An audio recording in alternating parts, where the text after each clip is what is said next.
This is what you do when you've just found that statement handbag on eBay and you want to build an entire wardrobe around it. You start selling to keep buying. Yep, on eBay.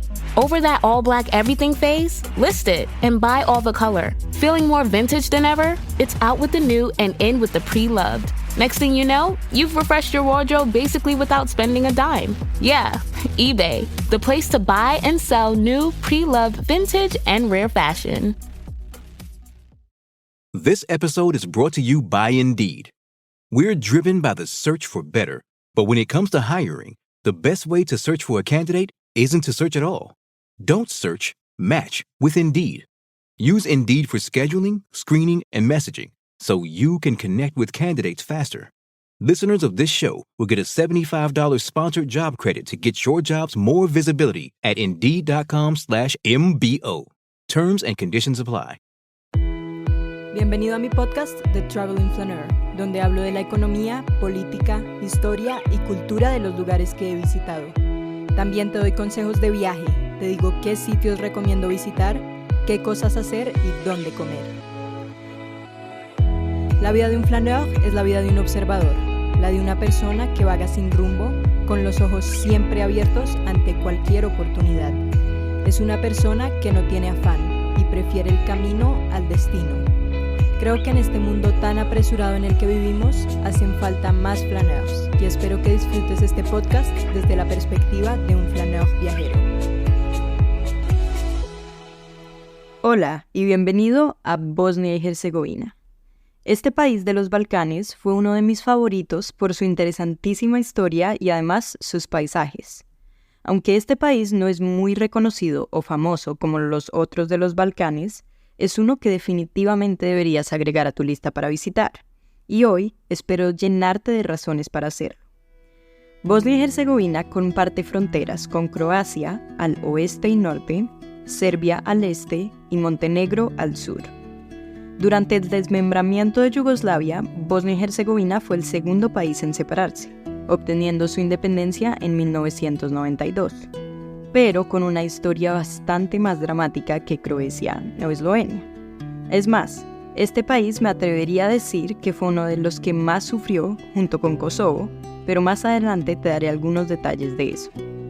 Algo curioso es el nombre, Bosnia y Herzegovina, porque de entrada ya implica una división del país. Hay una parte que se considera como Bosnia y otra que se considera como Herzegovina. Pero esto muy pocas personas lo saben y normalmente se refieren al país como Bosnia solamente, sin saber que cuando tú estás diciendo Bosnia, solo estarías diciendo la mitad del país.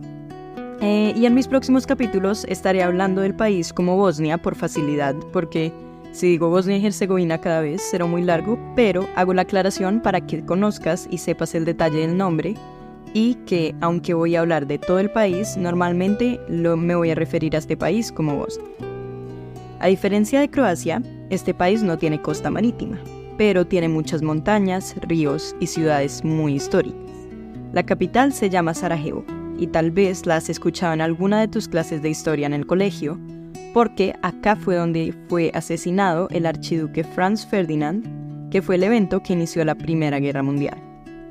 En el episodio de hoy te daré un contexto general de este país, y como es costumbre, comenzaré por el lado económico. Bosnia y Herzegovina tiene una pequeñísima población de 3.3 millones de personas.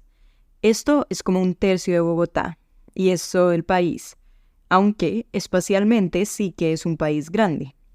Lo más interesante es que estos 3 millones son probablemente más diversos que el resto de los Balcanes juntos, porque esos tres ya tienen 3 etnias que son croatas, bosnios y serbios. El PIB del país se sitúan aproximadamente 23.000 millones de dólares, con un PIB per cápita de alrededor de $7.200, lo que se traduce en que cada persona de ese país al año aproximadamente gana o gasta $7.200. Esta cifra es bastante menor que la de Eslovenia o Croacia, pero estaría cercana relativamente a la cifra que te presenté de Colombia. El salario mínimo en Bosnia está alrededor de 300 euros al mes, y la tasa de desempleo es relativamente alta, siendo el 13%. La moneda local se llama el marco bosnio-herzegovino y 1.8 de estos equivalen a $1. Normalmente, esta referencia está atada al euro, entonces es bastante fácil de memorizar. Aunque no lo parezca por estas cifras que te acabo de dar, la economía de este país ha tenido un gran crecimiento y recuperación desde los 90, porque en 1991, un año antes de la independencia, la economía oficial colapsó. Hubo grandes aumentos en el precio del petróleo, también la disminución de las importaciones y exportaciones, la hiperinflación, escasez de alimentos, medicinas, bancos insolventes, pensiones impagas, todo esto llevó a un crecimiento del mercado negro y de la economía informal, para el que además después entró la guerra de 1992 a 1995, causando una destrucción generalizada. Entonces, como puedes ver, antes es un país que se está reconstruyendo extremadamente rápido porque tiene una economía similar a la de Colombia, pero la tuvo que reconstruir básicamente desde 1995. Con respecto a la agricultura, en Bosnia aproximadamente 1/3 de su tierra está siendo cultivada o en pastoreo. Los cultivos principales incluyen el maíz, las papas, el trigo y la manzana, y otra parte significativa de la economía también es la madera, porque este país tiene muchos bosques, entonces aprovechan eso. Los mayores socios comerciales de Bosnia son sus vecinos, Croacia y Serbia, pero también Italia y Alemania juegan un rol significativo en esta economía. A pesar de que ellos han intentado entrar en varias ocasiones a la Unión Europea, Bosnia no ha sido aceptada, y una de las razones por las que los países la han rechazado es por su complicada política. Y es que ahora pasemos a la parte política y vas a ver que es bastante complicado, segregado y no parece que el acuerdo de Dayton, que fue el que llegó a solucionar la guerra, hubiera realmente solucionado ningún problema original. Pero bueno, intentaré explicarlo lo más claro posible y tú puedes sacar tus conclusiones. Lo primero raro es que para mí el país está dividido en dos entidades autónomas, la Federación de Bosnia y Herzegovina y la República Srpska. Y existe un tercer distrito que se llama Borko, que tiene una administración compartida. Entonces para mí esto de entrada ya es un poco raro porque literalmente hay una parte adentro de Bosnia que se llama República Srpska y cuando yo fui usaban la bandera de Serbia ahí adentro, casi como mostrando que es parte de Serbia, lo cual me pareció un poco raro, pero bueno. Existen estas entidades que están separadas y cada entidad tiene su propia constitución y el poder ejecutivo recae en el gobierno, mientras que el legislativo es compartido entre el gobierno y el parlamento.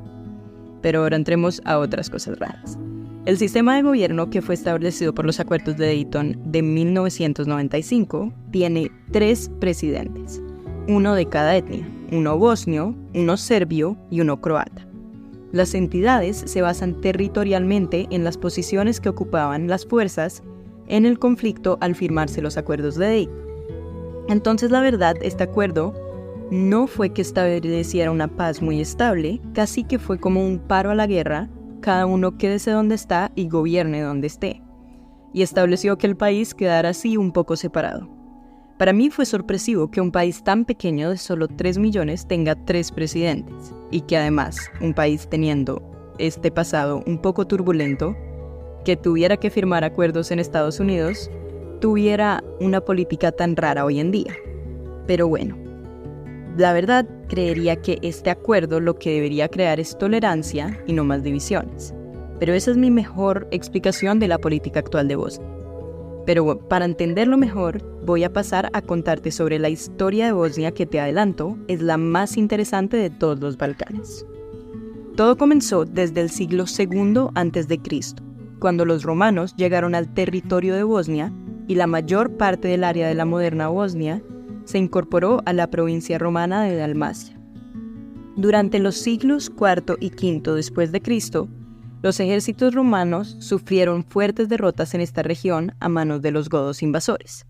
Después de ser expulsados los Balcanes por el emperador bizantino Justiniano I en el siglo VI, el territorio bosnio se convirtió en parte del Imperio Bizantino.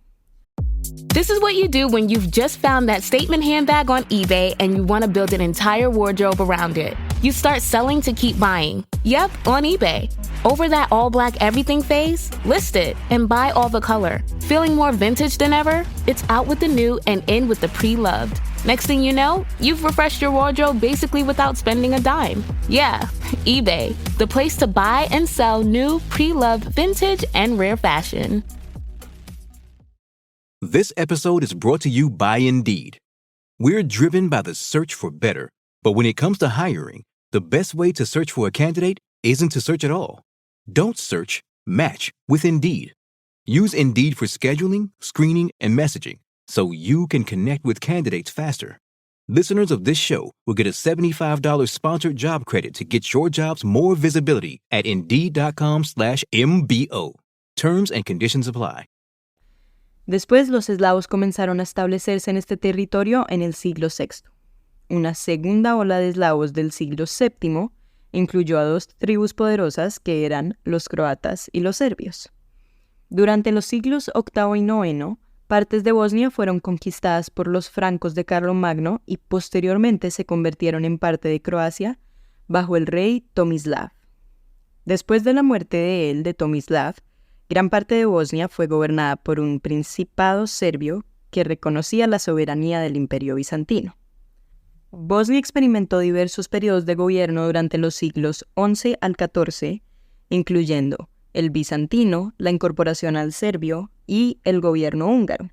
A partir de 1180, Bosnia se convirtió en un estado independiente con periodos de poder e independencia bajo líderes diferentes. Después, en el siglo XIX, Bosnia se vio afectada por conflictos internos, como una interferencia húngara y la amenaza de la invasión otomana, y en 1463, Bosnia fue conquistada por el Imperio Otomano, donde fue dividida en distritos administrativos militares llamados sanjakados.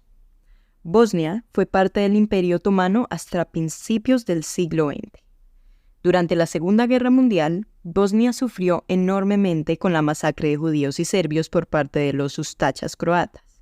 Pero después de la guerra, Bosnia se incorporó a la República Socialista de Yugoslavia, que estaba en ese entonces liderada por Tito.